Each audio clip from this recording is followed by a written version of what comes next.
Le couteau trancha l'air comme un cri étouffé, effleurant à peine la joue de Clémence avant de s'enfoncer dans le bois de la table rustique. « Tu ne m'épouseras pas, pas comme ça, pas avec elle » hurla Diego, les veines saillantes sur son front, son souffle rauque emplissant la petite cuisine andalouse où l'odeur de l'ail et du romarin flottait encore des préparatifs du dîner. Clémence recula, le cœur battant, ses yeux bruns écarquillés fixant l'homme qui avait été son frère de sang, mais qui, en cet instant, n'était plus qu'un étranger déchaîné par la fureur des traditions. Séville, cette ville de passion enflammée et de secrets enfouis sous les tuiles oranges des toits, bruissait ce soir-là d'une rumeur sourde. Le Guadalquivir coulait paresseusement sous le pont de Triana, indifférent aux murmures qui s'élevaient des ruelles étroites. Clémence, 28 ans, aux cheveux noirs coupés courts qui encadraient son visage fin comme une toile de Velázquez, avait fui la maison familiale une heure plus tôt, le sang perlant encore de sa joue. Elle courait vers le seul refuge qui lui restait, l'atelier de Mélanie, niché dans le quartier de Santa Cruz, où les murs blanchis à la chaux exhalaient le parfum des jasmines en fleurs. Mélanie l'attendait, comme toujours, penchée sur sa toile, un pinceau entre les doigts. À 32 ans, elle était cette artiste bohème que Séville tolérait à peine, avec ses cheveux châtains ondulés cascadant en désordre sur ses épaules nues, et ses yeux verts qui perçaient les âmes comme des lames de lumière. Une cicatrice fine barrait sa joue gauche, souvenir d'une chute d'enfance dans les oliveraies de Cordoue, mais elle lui donnait un air de guerrière résolue. « Clémence, mon amour » murmura-t-elle en se redressant, laissant tomber son pinceau dans un éclat de peinture ocre. Elle traversa la pièce en 3 enjambées, enveloppant la jeune femme dans ses bras, ignorant la tache de sang qui tachait son chemisier blanc. « Ma famille. Diego. Il sait pour nous. Pour le mariage. » Les mots de Clémence sortirent en un souffle, entrecoupés de sanglots qu'elle réprimait de toutes ses forces. Mélanie la serra plus fort, son cœur cognant contre le sien, comme si elle pouvait absorber toute la douleur par osmose. Elles s'étaient rencontrées 2 ans plus tôt, lors d'une feria clandestine dans les faubourgs, où les guitares flamencas pleuraient des complaintes d'amours interdites. Clémence, fille d'un boulanger traditionnaliste, avait dansé ce soir-là avec une audace qu'elle ne se connaissait pas, ses hanches ondulant au rythme des castagnettes, jusqu'à ce que les yeux verts de Mélanie la capturent, comme un papillon dans un filet de soie. Depuis, leur amour avait fleuri en secret, nourri de rendez-vous volés dans les alcôves ombragées du Alcazar, de nuits passées à murmurer des promesses sous les étoiles qui veillaient sur la Giralda. Mais Séville n'était pas Paris, ni même Madrid, c'était une ville où les ombres des inquisiteurs planaient encore sur les places pavées, où l'église dictait les alliances et où un amour comme le leur était un scandale chuchoté dans les confessionnaux. Le premier mariage lesbien de la Ville, ironie du sort, avait été annoncé dans le journal local comme un événement progressiste, une brèche dans le mur des conventions. Mais pour la famille de Clémence, c'était une trahison, un couteau planté dans le cœur de l'honneur familial. « Nous irons quand même, ma chérie » souffla Mélanie, essuyant du pouce la larme qui perlait sur la joue blessée de Clémence. « Demain, à l'aube, devant le Alcalde, avec pour témoin le vent du sud et les cyprès du cimetière San Fernando. Personne ne nous arrêtera. » Clémence hocha la tête, mais au fond d'elle, une peur sournoise s'insinuait, comme le sirocco qui porte les murmures des djinns. Diego n'était pas seul, il y avait la mère, veuve acariâtre aux lèvres pincées par des années de veuvage, et les oncles, ces ombres patibulaires qui siégeaient au conseil paroissial.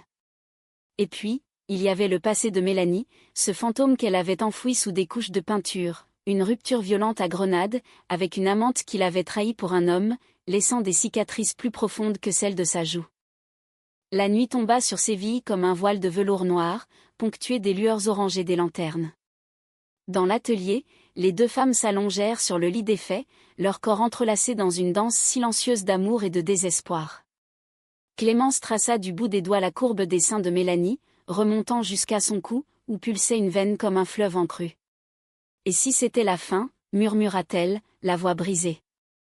Mélanie rit doucement, un rire qui sonnait comme une mélodie de Debussy, fragile et envoûtante. La fin ? Non, c'est le début d'un opéra tragique, où les héroïnes triomphent toujours, même si les rideaux tombent en sanglots. Pourtant, au dehors, les ombres s'agitaient. Diego, le couteau encore tremblant dans sa main, composait un numéro sur son téléphone portable, sa voix basse et haineuse, « Père Ignacio, c'est moi. Il faut que vous interveniez. Demain, ce mariage. C'est une abomination. Appelez-le un funéraire, si vous voulez, enterrez-le avant qu'il ne souille notre ville. Le prêtre, de l'autre côté de la ligne, soupira, son souffle rauque comme le vent dans les confessionnaux. Mon fils, la charité chrétienne. Mais oui, je viendrai. Pour sauver une âme égarée. Le matin se leva sur Séville dans une brume laiteuse, le soleil timide filtrant à travers les voilages des balcons. Clémence et Mélanie, vêtues de robes simples en lin blanc, un clin d'œil aux traditions andalouses sans en subir le joug, traversèrent les rues encore endormies vers la mairie. Leurs mains se frôlaient à chaque pas, un fil invisible les reliant contre les regards curieux qui commençaient à poindre derrière les rideaux. La place Nueva s'ouvrait devant elles, avec sa fontaine murmurante et les colombes qui picoraient les pavés. L'alcalde, un homme rondouillard aux moustaches grisonnantes, les attendait avec un sourire bienveillant, flanqué de 2 témoins, une libraire anarchiste du quartier et un vieux poète qui avait vu trop de révolutions pour s'offusquer d'un amour. Mais alors que les mots du serment flottaient dans l'air, Mélanie, prends-toi, Clémence, pour compagne de vie, dans la joie et dans la peine, un murmure s'éleva de la foule qui s'était amassée, attirée par la rumeur. Des silhouettes émergèrent, Diego en tête, le visage crispé de rage, suivi de la mère de Clémence, son chapelet serré comme une arme, et Père Ignacio, sa soutane noire claquant comme un étendard funèbre. Arrêtez cette farce. C'est un sacrilège, tonna le prêtre, sa voix résonnant contre les murs de la mairie. La foule hésita, partagée entre curiosité et fiel. Clémence sentit ses jambes fléchir, mais Mélanie la retint d'un geste ferme, ses yeux vers l'encens des éclairs. C'est notre jour, Père. Laissez-nous l'amour que Dieu nous a donné. Le prêtre ricana, un son amer qui fit frissonner l'air. Dieu? Non, mesdames, ceci n'est pas un mariage. C'est un funéraire.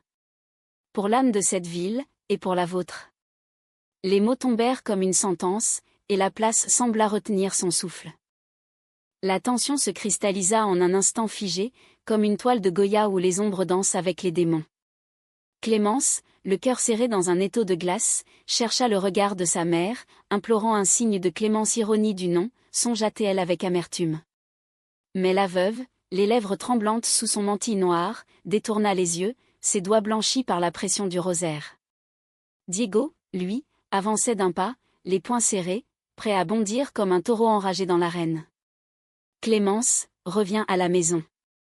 Avant qu'il ne soit trop tard, gronda Théil, sa voix un mélange de fureur et de désespoir fraternel.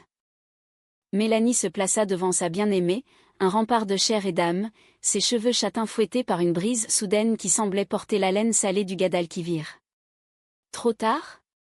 C'est vous qui arrivez en retard à l'histoire de l'amour, messieurs dames. Laissez-nous sceller ce qui a été forgé dans le feu de nos cœurs. Sa voix, claire et modulée comme un aria de Bizet, fit taire un instant la foule. L'alcalde, mal à l'aise, ajusta ses lunettes et balbutia. Mesdames, messieurs, cette cérémonie est légale. La loi espagnole a évolué, grâce à Dieu ou au diable, comme vous voudrez. Père Ignacio s'avança, son crucifix luisant au soleil naissant comme une lame. À 65 ans, il était une relique vivante de l'ancienne Séville, celle des autodafés et des passions réprimées. Ses yeux gris, froids comme l'acier de Tolède, se posèrent sur Clémence avec une pitié feinte. « Ma fille, tu as été égarée par cette tentatrice. Reviens à la lumière de l'Église. Ce mariage n'est qu'une illusion, un enterrement prématuré de ton salut. » Les mots funéraires résonnèrent à nouveau, et Clémence sentit un frisson la traverser, comme si le prêtre avait invoqué les ombres du cimetière San Fernando, où les tombes des amants maudits murmuraient leurs regrets. La jeune femme secoua la tête, ses cheveux noirs courts voltigeant comme des ailes de corbeau. Père, si Dieu est amour, alors cet amour est divin. Mélanie n'est pas une tentatrice, elle est ma muse, ma flamme dans la nuit andalouse. Un murmure approbateur s'éleva de quelques badauds, la libraire, le poète, et une poignée de jeunes artistes qui s'étaient joints à la foule, brandissant des pancartes discrètes, Amor sin barra. Mais Diego ne l'entendait pas de cette oreille. Il bondit en avant, attrapant le bras de Clémence avec une force qui fit craquer ses articulations. Traîtresse! Pour un caprice, tu salis notre nom. Le cri de Mélanie déchira l'air, lâchez-la. Elle se rua sur lui, griffes sorties, et dans la mêlée qui s'ensuivit, Un coup parti, non pas un couteau cette fois, mais un poing maladroit qui effleura l'épaule de Diego. La foule s'agita, un tourbillon de cris et de poussées, jusqu'à ce que la police municipale intervienne, dispersant les intrus avec une efficacité lasse. Père Ignacio fut escorté vers la cathédrale, marmonnant des excommunications sous son souffle, tandis que la mère de Clémence s'effondrait en larmes sur les pavés, son mantille souillée de poussière. Lorsque le calme revint, Clémence et Mélanie se tenaient là, haletantes, leurs robes blanches tachées de terre mais leurs alliances fraîchement passées aux doigts scintillants comme des étoiles. L'alcalde, d'une voix chevrotante, prononça les mots finaux, « Par le pouvoir qui m'est conféré, je vous déclare unis pour la vie. » Un applaudissement sporadique éclata, vite étouffé par le vent. Elles s'embrassèrent alors, un baiser salé de larmes et de triomphe, sous les yeux mi-figue mi-raisin de Séville. Mais la victoire était fragile, comme un mirage dans le désert des Almeria. Tandis qu'elle regagnait l'atelier, main dans la main, Clémence ne pouvait chasser de son esprit les mots du prêtre. Un funéraire. Était-ce une prophétie? Les jours suivants furent un tourbillon de joie précaire, une réception clandestine dans un patio ombragé, avec du sherry versé à flot et des guitares qui chantaient des seguidillas d'amour. Les amis de Mélanie, une coterie d'artistes exilés, peintres et écrivains fuyant les rigueurs de la vie, les entourèrent d'une bulle protectrice. Il y avait Sophia, la sculptrice aux tatouages de roses épineuses, qui offrit une statuette d'elles 2 enlacées, et Ravière, le poète, qui déclama un sonnet où leur nom rimait avec éternité. Pourtant, sous cette surface lisse, les fissures apparaissaient. Clémence, hantée par le regard brisé de sa mère, passait des nuits blanches à fixer le plafond craquelé, se demandant si elle n'avait pas condamné sa famille à un deuil silencieux. Et si j'avais choisi la paix au lieu de la passion, confia-t-elle un soir à Mélanie, alors qu'elles étaient allongées sur le toit terrasse, sous un ciel étoilé où la voie lactée traçait un chemin de lait vers l'infini. Mélanie, traçant des cercles sur la peau nue de Clémence, répondit d'une voix douce, « La paix sans passion n'est qu'une tombe anticipée, mon amour. Nous avons choisi la vie, avec ses épines. » Mais le passé de Mélanie, ce serpent lové dans l'ombre, commença à se réveiller. Une lettre arriva un matin, glissée sous la porte de l'atelier, une écriture fine, élégante, qui fit pâlir l'artiste. « Isabella, » murmura Mélanie en froissant le papier. Clémence, qui triait des toiles dans un coin, se figea. « Qui est Isabella ?» demanda-t-elle, un nœud se formant dans sa gorge. Mélanie hésita, ses yeux verts voilés d'un regret ancien. Isabella était l'amour d'avant, la femme qui avait partagé sa vie à Grenade, une danseuse de flamenco aux courbes de feu et au cœur volage. Elles avaient vécu un tourbillon de nuits enflammées, jusqu'à ce qu'Isabella, enceinte d'un amant anonyme, choisisse la respectabilité d'un mariage hétérosexuel, laissant Mélanie brisée, errante jusqu'à Séville. Elle est partie il y a 3 ans. C'était fini, expliqua Mélanie, la voix tremblante. Mais Clémence, blessée par le secret non divulgué, sentit une graine de doute germer. Était-ce vraiment fini? La lettre, qu'elle lut en cachette plus tard, parlait de regrets, d'un enfant perdu, et d'un désir de revoir la femme qui m'a appris à aimer. Le soir venu, lors d'un dîner aux chandelles improvisé avec des olives et du gazpacho, Clémence confronta Mélanie. « As-tu encore des sentiments pour elle ?» Les mots sortirent comme un reproche, et Mélanie, les larmes aux yeux, secoua la tête. « Non, Clémence. Toi seule es mon présent, mon futur. Isabella est un fantôme. » Pourtant, le doute s'insinua, tel un poison lent. Les jours passèrent en une danse précaire, des promenades le long du fleuve, où elle se tenait par la taille sous les arches mauresques, ignorant les regards obliques, des après-midi dans l'atelier, où Mélanie peignait le portrait de Clémence, capturant la courbe timide de ses lèvres, la vulnérabilité de son regard. Mais la ville bruissait de ragots, le mariage maudit, les sorcières de Triana. Et un soir, alors qu'elle rentrait d'une exposition au musée des Beaux-Arts, une silhouette surgit de l'ombre d'une ruelle, Isabella elle-même, plus belle et plus hantée que dans les souvenirs. « Mélanie » murmura-t-elle, sa voix un ronronnement de velours usé. À 35 ans, elle avait les cheveux roux cascadant en boucles folles, et un ventre légèrement arrondi par une nouvelle grossesse d'un autre, bien sûr. Clémence, à ses côtés, sentit le monde basculer. Était-ce la trahison annoncée, le funéraire qui prenait forme? Isabella se tenait là, sous la lueur jaunâtre d'un réverbère, comme une apparition sortie d'un tableau de Sorolla, baigné dans une lumière qui adoucissait ses traits fatigués. Ses yeux, d'un vert plus pâle que ceux de Mélanie, brillaient d'un mélange de nostalgie et de désespoir. « Je ne pouvais pas ne pas venir, dit-elle d'une voix douce, presque chantante, avec cet accent granadin qui roulait comme les guitares flamencas. Séville m'a appelé, et toi avec elle. » Clémence, figée à côté de Mélanie, sentit une nausée monter. Cette femme, incarnation du passé, portait en elle les échos d'un amour que sa compagne avait eu. Qui était-elle pour exiger la vérité, quand son propre frère l'avait reniée? Mélanie recula d'un pas, son corps tendu comme une corde de violon. « Isabella, ce n'est pas le moment. Je suis mariée, maintenant. Heureuse. » Le mot « mariée » claqua comme un défi, et Isabella baissa les yeux, ses mains se posant instinctivement sur son ventre. « Mariée. Oui, j'ai entendu. Le scandale de la ville. Mais moi aussi, je l'ai été, tu sais. Avec Raoul, le père de cet enfant. Et regarde où ça m'a mené, seule, encore, à mendier des miettes de ce que nous avions. » Ces mots étaient un piège habile, un appel au cœur sensible de Mélanie, cette artiste qui peignait les âmes brisées. Clémence ne put se taire plus longtemps. « Sortez d'ici, lâcha-t-elle, sa voix plus ferme qu'elle ne l'aurait cru. Vous n'avez rien à faire dans notre vie. » Isabella la toisa, un sourire narquois aux lèvres.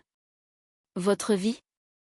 Petite fille de Séville, tu ignores ce que c'est que d'aimer une femme comme Mélanie. Elle est un feu qui consume, et je suis la seule à avoir survécu aux flammes. » Les mots frappèrent Clémence comme une gifle, ravivant le doute, et si Mélanie, au fond, regrettait cette passion tempérée par la tendresse qu'elle offrait maintenant? La confrontation s'étira dans la ruelle étroite, les murs ocre renvoyant les échos comme un théâtre antique. Mélanie, déchirée, finit par craquer. « Assez. Isabella, pars. Pour toi, pour nous tous. » La danseuse hocha la tête, les larmes coulant sur ses joues, et s'éloigna en un tourbillon de jupes fleuries, laissant derrière elle un sillage de jasmin et de regrets. Clémence et Mélanie regagnèrent l'atelier en silence, le poids de l'intrusion alourdissant chaque pas. Une fois la porte close, l'orage éclata. « Pourquoi ne m'as-tu rien dit ?» hurla Clémence, jetant son châle sur le sol. « Parce que c'était mort, enterré sous des toiles noircies, » rétorqua Mélanie, les poings serrés. La dispute dura jusqu'à l'aube, un ballet de mots acérés où les amours passés se heurtaient aux peurs du présent. Clémence accusa Mélanie de secret, Mélanie reprocha à Clémence sa jalousie maladive, forgée dans le creuset familial. « Tu vois des fantômes partout parce que ta famille t'a appris à haïr l'ombre de toi-même, » cria l'artiste, et Clémence, blessée, répliqua, « Et toi, tu fuis dans l'art pour ne pas affronter tes ruines. » Elles s'effondrèrent enfin, épuisées, dans les bras l'une de l'autre, leur corps se réconciliant là où les mots avaient échoué. « Pardonne-moi, » murmura Clémence, embrassant la cicatrice sur la joue de Mélanie. « Nous sommes plus fortes que ces ombres. » Mais Isabella n'était que le prélude au vrai orage. Les jours suivants, Séville se referma sur elle comme une huître empoisonnée. Les ragots enflèrent, des graffitis sur les murs de l'atelier, pécheresse tracés en rouge sanglant, des clients fuyant la boulangerie de la famille de Clémence, boycottant les pains croustillants par solidarité morale. Diego, empoisonné par Père Ignacio, organisa une prière collective à l'église du quartier, où les fidèles psalmodiaient pour l'âme perdue de la fille prodigue. La mère de Clémence, brisée, envoya une lettre. « Reviens, ma fille. Ou ne reviens plus. Ton père, paix à son âme, se retourne dans sa tombe. » Clémence, dévastée, erra un après-midi dans les jardins de El Alcázar, ces paradis mauresques où les fontaines chantaient des sérénades oubliées. Elle s'assit sous un oranger en fleurs, les pétales blancs tombant comme des larmes, et pleura pour la première fois depuis le mariage. Mélanie la trouva là, alertée par un ami commun, et s'agenouilla à ses côtés, prenant sa main dans la sienne. « Nous pourrions partir, » proposa-t-elle doucement. « À Paris, peut-être. Là où l'amour comme le nôtre est une fleur commune dans les jardins du Luxembourg. » Clémence secoua la tête, ses yeux rougis fixant les carpes rouges dans le bassin. « Non. Séville est ma racine, notre racine. Fuir serait admettre la défaite. » Ce soir-là, elles décidèrent de contre-attaquer avec l'arme de Mélanie, l'art. L'artiste organisa une exposition d'urgence dans un entrepôt désaffecté du port, intitulé « Amour enterré, âme vivante ». Les toiles hurlaient leur vérité, des portraits de Clémence dansant nue sous la lune, des paysages de Séville où la Giralda embrassait le Guadalquivir, et au centre, une immense fresque les représentant toutes deux, enlacées sur le pont de Triana, avec en fond les ombres menaçantes de la foule. L'invitation fut lancée sur les réseaux sociaux, un appel aux âmes progressistes de la ville. La nuit de l'exposition fut un tourbillon, des centaines de personnes affluèrent, un mélange hétéroclite d'artistes, d'étudiants, de touristes éblouis et même de quelques traditionalistes curieux. Sophia sculpta en live une idole lesbienne en argile rouge, Ravière lut des poèmes qui firent pleurer les durs à cuire. Clémence, en robe noire ajustée qui soulignait sa silhouette gracile, discursa avec une éloquence inattendue. Séville n'est pas une prison, c'est un amphithéâtre où les amours se jouent en tragédie ou en comédie. Choisissons la comédie. Les applaudissements fusèrent, et pour un instant, le funéraire sembla conjuré. Mais au milieu de la foule, des yeux hostiles guettaient. Père Ignacio, dissimulé sous un chapeau melon, murmurait à Diego, « Voyez, mon fils. C'est l'œuvre du diable. Demain, nous frapperons au cœur. » Isabella, elle aussi présente, observait Mélanie de loin, son ventre arrondi comme un bouclier de regret. Et lorsque la nuit s'acheva en une danse effrénée, où Clémence et Mélanie valséèrent au son d'un violon tzigane, le destin tissait déjà sa toile finale. Le lendemain, le scandale éclata pour de bon. Un article anonyme dans le journal local accusait Mélanie de corruption morale, citant des témoignages d'Isabella sur leur passé de débauche. Pire, Diego avait convaincu la mère de Clémence de porter plainte pour aliénation familiale, invoquant des lois archaïques sur l'honneur. La police frappa à la porte de l'atelier à l'aube, emmenant Clémence pour interrogatoire, laissant Mélanie seule avec ses toiles déchirées par le chagrin. Le commissariat de Séville, avec ses murs jaunis par la nicotine et ses chaises en plastique craquelé, empestait le café rance et le désespoir bureaucratique. Clémence y fut conduite menotte au poignet, une humiliation gratuite, car la plainte n'était qu'une farce légale pour l'intimider. Assise face à un inspecteur bedonnant aux yeux lasses, elle raconta tout, l'amour pour Mélanie, le mariage, la fureur familiale. C'est de l'amour, sonore, par un crime, plaida-t-elle, sa voix chevrotant malgré sa résolution. L'inspecteur soupira, frottant sa moustache. L'amour n'est jamais un crime, mademoiselle. Mais l'honneur familial, en Andalousie. C'est une plaie ouverte. Il la relâcha après 2 heures, avec un avertissement, dites à votre frère d'arrêter ses enfantillages, ou ce sera lui qui finira menotté. Dehors, Mélanie l'attendait, adossée à un mur, un bouquet de mimosas à la main, ses fleurs jaunes qui symbolisent l'amour résili en terre ibérique. Elles s'embrassèrent là, sur le trottoir, indifférentes aux passants, un acte de défi pur. Mais le cœur de Clémence saignait encore, combien de temps avant qu'il ne nous brise? Mélanie, les yeux verts luisants de larmes contenues, répondit, il ne brise que les coquilles vides. Nous sommes pleines l'une de l'autre. Le climax survint le soir même, lors d'une confrontation finale orchestrée par le destin impitoyable. Père Ignacio, galvanisé par l'article diffamatoire, convoqua une messe de repentance extraordinaire à la cathédrale, invitant la famille et les fidèles à exorciser le mal qui ronge notre communauté. Diego y traîna la mère de Clémence, et même Isabella se joignit à eux, mue par un mélange de culpabilité et de jalousie malveillante. Clémence et Mélanie, alertées par un ami, s'y rendirent non pour se repentir, mais pour affronter le dragon dans son antre. La cathédrale de Séville, avec ses voûtes gothiques s'élevant comme des prières pétrifiées et ses vitraux jetant des éclats de rubis et de saphir sur les fidèles, était un théâtre divin pour la tragédie humaine. Une centaine de personnes s'y pressaient, murmurant des Ave Maria hâtifs. Père Ignacio, depuis la chaire sculptée, tonna, ce soir, nous pleurons non un mariage, mais un funéraire. L'âme de Clémence est morte dans les bras du péché, et cette union est son cercueil. Diego applaudit, les yeux fous, tandis que la mère sanglotait dans son mouchoir. Clémence se leva alors, sa silhouette menue se découpant contre la lumière tamisée des cierges. Père, si c'est un funéraire, alors enterrez-moi avec joie. Car dans la mort de vos préjugés renaîtra la vie. Sa voix, amplifiée par l'acoustique sacrée, fit sursauter l'assemblée. Mélanie se joignit à elle, grimpant les marches de l'autel d'un pas rassuré. Regardez-nous, Séville. 2 femmes unies par un amour plus pur que vos dogmes rigides. Isabella, vous qui parlez de passé, votre trahison m'a appris la force, pas la faiblesse. Et Diego, mon frère d'infortune, la haine vous enterre vivant. Un silence de mort s'abattit, brisé seulement par les sanglots de la mère. Puis, Isabella, se levant à son tour, avoua d'une voix brisée, « J'ai menti dans cet article. Par jalousie, par peur. Mélanie m'a aimé, oui, mais c'est Clémence qui l'a sauvée. » Le prêtre blêmit, et Diego, désarçonné, s'effondra sur un banc. La mère de Clémence, mue par un sursaut d'humanité enfouie, s'approcha de sa fille, les bras tendus. « Ma petite. Pardonne-moi.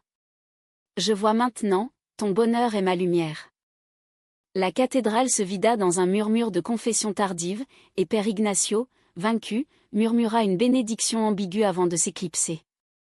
Dehors, sous la Giralda qui tournoyait dans le vent, la famille se réconcilia dans un chaos d'embrassades maladroites. Diego, les yeux baissés, balbutia, « J'avais peur pour toi, pour nous. » Isabella s'éloigna seule, vers un nouveau chapitre, tandis que la mère serrait Clémence contre son cœur. « Ton père aurait été fier, je crois. » Les mois suivants furent une renaissance douce amère. Séville, cette vieille sorcière aux lèvres pulpeuses, pardonna à sa manière, les graffitis effacés, les boycotts oubliés, et même un article élogieux dans le journal sur l'amour qui guérit les plaies de la ville. Mélanie et Clémence ouvrirent un atelier-galerie hybride, où l'art dialoguait avec les âmes blessées, atelier pour jeunes LGBT, exposition sur les amours tabous. Leur quotidien se teinta de routines enchantées, des matins paresseux au lit, avec le soleil filtrant à travers les volets, des promenades vespérales le long du fleuve, où elles se racontaient des rêves en français appris en secret, pour honorer ce femme cache romantique qui les avait unis. Un soir d'automne, alors que les feuilles des platanes jaunissaient les allées de Maria Luisa, elles revinrent sur le pont de Triana, là où tout avait commencé. Clémence, enceinte d'un espoir adopter un enfant d'un orphelinat andalou, fruit d'un amour élargi, posa la tête sur l'épaule de Mélanie. « Le funéraire s'est transformé en berceau, » murmura-t-elle. Mélanie sourit, ses yeux verts pétillants comme l'Andalousie sous la pluie. « Et notre opéra continue, ma chérie, avec des airs de joie éternelle. » Séville, indifférente et complice, veillait sur elle, ses cloches sonnant non plus un glas, mais une sérénade à l'amour humain, dans toute sa gloire imparfaite et divine.